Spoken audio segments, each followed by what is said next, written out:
The Missouri National Guard is taking a proactive approach to assist their medics with earning the Army's coveted Expert Field Medical Badge, also known as the EFMB. Today we are here conducting Expert Field Medical Badge Train-Up. This course is designed to prepare them for success at the actual Expert Field Medical Badge course. The Expert Field Medical Badge is the highest proficiency medical task training that the Army Medical Command has to offer, and it is one of the hardest skill badges to earn in the United States Army.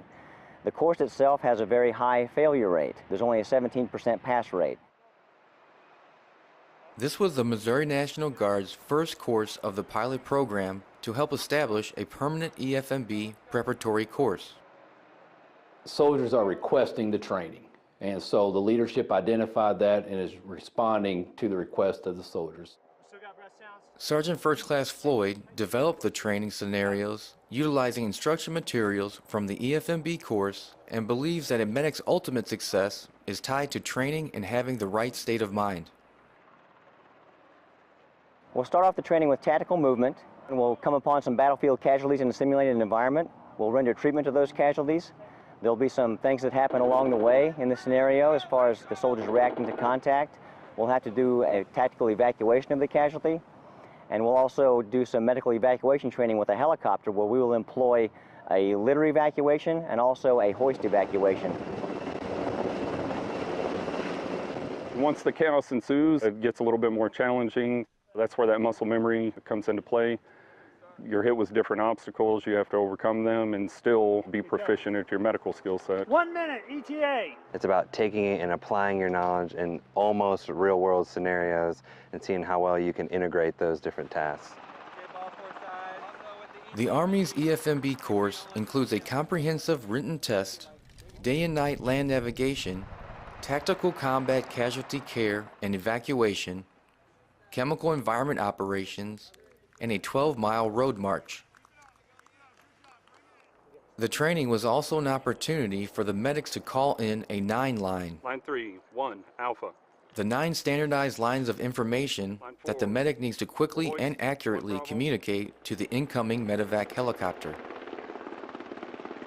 Getting to actually do the 9 line, call it in, have that answered by an actual medevac asset, that's always the icing on the cake. 9-5.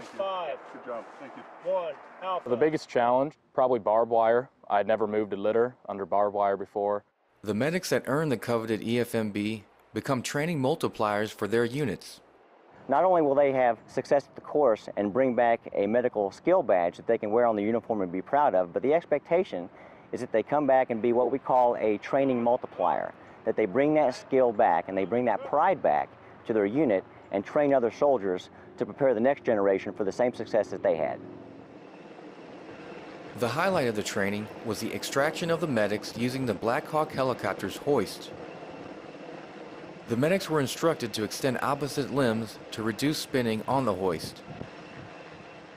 It was awesome. Your adrenaline gets going, wind's moving around, you've got all this noise, and the entire time you're just being raised higher and higher. It's definitely a pretty cool experience to get to go through. And you know what? I can never get tired of that view either, so it was an amazing experience. The course was also an opportunity for joint training among several Missouri National Guard units and the active duty Army, which provided a field ambulance and other training aids. Before showing up to the course, people that I've been working with, the other soldiers, I wasn't familiar with them. We're all new, but we're able to bring it together to one culminating event. With the wars in the Middle East, we have shared that battle space with the active component. When you land on the ground over there in the battle space, you're all the same. It doesn't matter whether you come from the National Guard, the Army Reserve, or the active component. You're all there fighting the same fight. The more training we can do across components like that, the better off we are, because we will serve together and work as one Army. Doc, it hurts. I want the National Guard to have a course like this, and I also would like the active duty component to feel free to utilize a course like this. All right, let's move out, let's go. Whether or not they ultimately get to go to the actual course, by virtue of going through the prep course, they're better qualified to perform their duties whichever role of a medic they may be in.